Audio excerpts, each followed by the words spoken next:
বিস্তীর্ণ পাররে অহংখ্য জনরে हाहाकार हुनी। नमस्कार। हर साल की तरह इस साल भी आसाम में फ्लड्स आए हैं। बस प्रॉब्लम ये है कि इस साल के फ्लड्स पिछले 3-4 सालों के फ्लड से ज़्यादा घातक और डेंजरस हैं, क्योंकि अगर हम रिकॉर्ड्स में देखें तो 2017 में फ्लड्स के कारण 85 डेथ्स हुई थी, 2018 में 12 डेथ्स हुई थी, 2019 में 59 डेथ्स हुई थी एंड फाइनली 2020 में अब तक 102 डेथ्स रिकॉर्ड की जा चुकी हैं। तो आप इस प्रॉब्लम की सीरियसनेस तो समझ ही सकते हैं। और सिर्फ इतना ही नहीं, आसाम में टोटल 3.15 लाख हेक्टेयर का एरिया फ्लड प्रोन है, अर्थात एक ऐसा एरिया जहां बाढ़ आने की संभावनाएं ज्यादा हों। और ये 3.15 लाख हेक्टेयर का एरिया हमारे पूरे देश के फ्लड प्रोन एरिया का 10% है, जबकि आसाम रिलेटिवली एक स्मॉलर स्टेट है। आइए देखते हैं इन फ्लड्स की असली वजह क्या है। নিঃশব্দে নীরবে বুড়ালুই তুমি বুড়ালুই বোমা কিয়। किसी भी जगह पे फ्लड्स आने के बहुत सारे कारण होते हैं, जैसे कि embankment breaching, deforestation, climate change, heavy monsoons etcetera. लेकिन अगर हम आसाम की ब्रह्मपुत्र नदी की बात करें तो देयर आर 3 स्पेसिफिक रीजन जिसकी वजह से वहां पे बाढ़ आती है।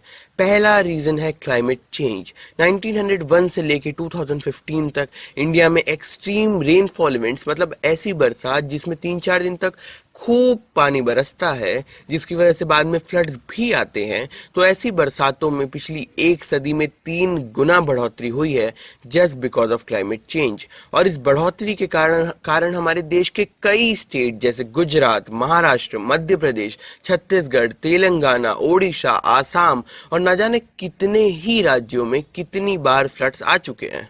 दूसरा रीजन है 1950 अर्थक्वेक। अगस्त 15, 1950 में आसाम में एक बहुत ही बड़ी ट्रेजेडी हुई। वहां पे एक बहुत ही ज्यादा डेडली अर्थक्वेक आया था, जिसमें 1000 से भी ज्यादा लोगों की डेथ हुई थी। और अगर एनवायरमेंटलिस्ट का माना जाए तो इस अर्थक्वेक के बाद से ही हर 1 से 4 सालों के बीच में फ्लड्स की ये विशियस साइकिल आसाम में देखी जाती है। तीसरा और काफी इंपॉर्टेंट रीजन है एम्बैंकमेंट ब्रीचिंग।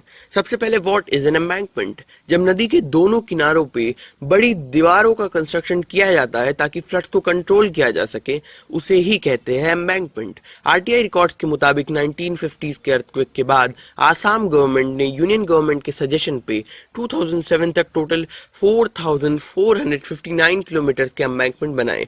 अब आपका सवाल होगा कि जब एम्बैंकमेंट्स हैं तो फ्लड्स क्यों आते हैं? और इसका जवाब है एम्बैंकमेंट ब्रीचिंग, यानी कि इन दीवारों का नदी के बहाव से टूट जाना, जिसकी वजह से फ्लड्स आ जाते हैं। 2007 में आसाम में पीपी वर्मा कमेटी का गठन हुआ, ये पता लगाने के लिए कि आसाम में इतने एम्बैंकमेंट ब्रीचिंग क्यों होती है।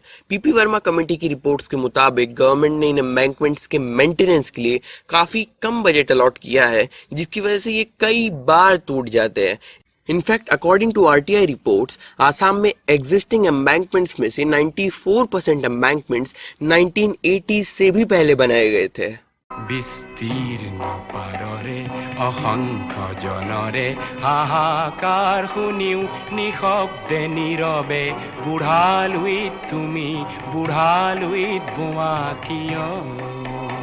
इन फ्लड्स के कारण आसाम और आसामीज इकोनॉमी को हर साल बहुत भारी नुकसान देखना पड़ता है, क्योंकि 1954 से लेकर 2015 तक आसाम का 3870 स्क्वायर किलोमीटर का एरिया सॉइल इरोजन में चला गया। और अगर आपको ये जमीन कम लगती है तो मैं आपको बता दूं, ये एरिया सिक्किम राज्य के आधे बराबर है। और आसामीज इकोनॉमी जो ज्यादातर नेचुरल रिसोर्सेज पर डिपेंड रहती है, उस पर भी इन फ्लड्स के कारण काफी असर पड़ता है। और सिर्फ इतना ही नहीं, फ्लड्स के कारण आसाम के बहुत सारे लोगों को रेफ्यूजी कैंप्स में रहना पड़ता है, जहां रिपोर्ट्स के मुताबिक इस वक्त कोई सोशल डिस्टेंसिंग नहीं है।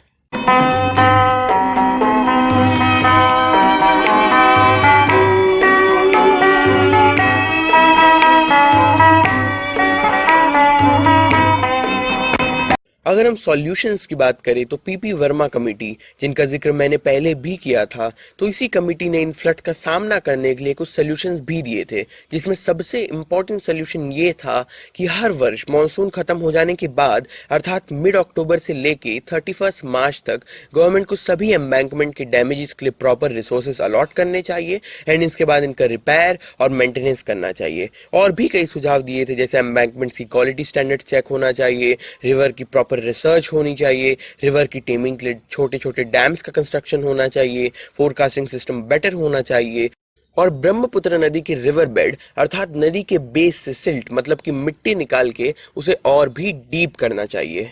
But according to the report जो मैंने पढ़ी है, जिनका लिंक आपको डिस्क्रिप्शन में भी मिल जाएगा, गवर्नमेंट ने इनमें से कोई भी खास कदम नहीं उठाया है। हाँ, 2017 में गवर्नमेंट ने ब्रह्मपुत्र एक्सप्रेसवे की बात जरूर की थी, जिसमें यह कहा गया था कि ब्रह्मपुत्र रिवर के बेस से सिल्ट यानी कि मिट्टी निकाल के रिवर को और भी ज्यादा डीप किया जाएगा ताकि उसे फ्लो करने के लिए ज्यादा एरिया मिले और उसी सिल्ट को यूज करके एक बहुत ही एम्बिशियस ब्रह्मपुत्र रिवर के एडजेसेंट में एक एक्सप्रेस वे बनाया जाएगा। लेकिन बजट एलोकेशंस को छोड़ के इस प्रोजेक्ट में अभी कोई भी नया अपडेट नहीं है।